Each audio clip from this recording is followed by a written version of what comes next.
Prévenir les escroqueries aux ordres de virement, c'est un enjeu essentiel pour les entreprises. Avec nous pour en parler, Jean-Marc Souvira, policier, chef de l'Office central de la répression de la grande délinquance financière à la police judiciaire, et Willy Dubost, qui est directeur système et moyens de paiement à la Fédération bancaire française. Alors d'abord, le virement est une opération irrévocable, c'est-à-dire qu'on ne peut pas l'annuler, on ne peut pas revenir en arrière une fois qu'on a demandé à exécuter un ordre de virement.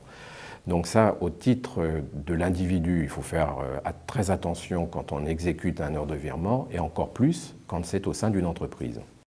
Alors c'est une escroquerie qui est fondée sur la technique de l'ingénierie sociale, c'est-à-dire que les escrocs vont récupérer de l'information concernant une entreprise et munis de cette information, ils vont, en se faisant passer par exemple pour le dirigeant d'entreprise, téléphoner au directeur financier, à un comptable, à une personne qui est amenée à effectuer des paiements, à la conduire à effectuer un paiement vers un pays essentiellement hors de l'Union européenne. C'est un phénomène qui est pour nous préoccupant et extrêmement important puisqu'on a plusieurs centaines de procédures en cours au sein de la police judiciaire et surtout le préjudice est très conséquent puisqu'on est à plus de 250 millions d'euros qui ont quitté les caisses d'entreprises françaises, donc avec tout le préjudice humain et financier que cela suppose, vers des structures criminelles.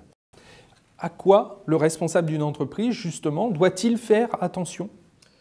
Il doit tout mettre en œuvre pour que les délégations de signature soient très précises. Il doit bâtir une organisation très sérieuse autour de qui peut faire quoi à quel moment sur une exécution d'ordre de virement.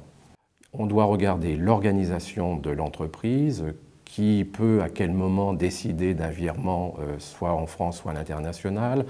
Il faut regarder avec précision les outils, la sécurité autour des outils, et il faut mettre en place toute l'organisation autour des montants, des plafonds autorisés, du nombre de virements exécutés par un individu par jour ou par semaine, etc., etc. Tout ça doit être procédé avec minutie, organisé par écrit pour que chacun puisse s'appuyer sur ces procédures papier. Alors aussi, ce qu'il faut vraiment avoir présent à l'esprit, c'est que les escrocs ne sont pas prisonniers des schémas.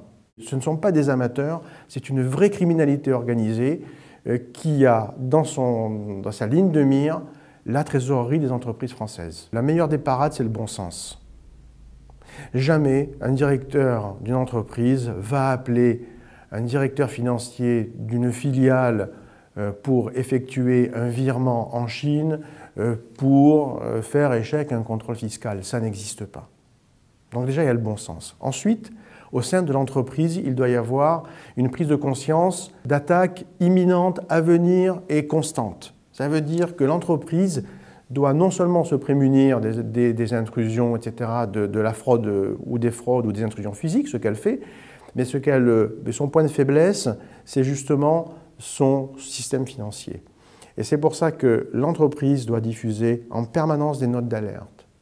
Je suis une entreprise, si malgré toute l'attention portée, je vois qu'il y a eu une fraude dans l'ordre de virement, qu'est-ce qu'il faut que je fasse ? Alors je peux vous inviter et vous conseiller surtout à aller voir votre banquier le plus rapidement possible, voir son banquier pour voir ce qu'il est possible de faire en cas de relation de banque à banque, et puis essayer de réduire au maximum ce temps de réaction qui est important, parce que bien souvent, tout temps enclenché qui dure un peu va permettre d'exécuter jusqu'à la fin de la chaîne ce virement et donc d'avoir une impossibilité de récupérer les fonds. Merci Willy Dubost. Merci.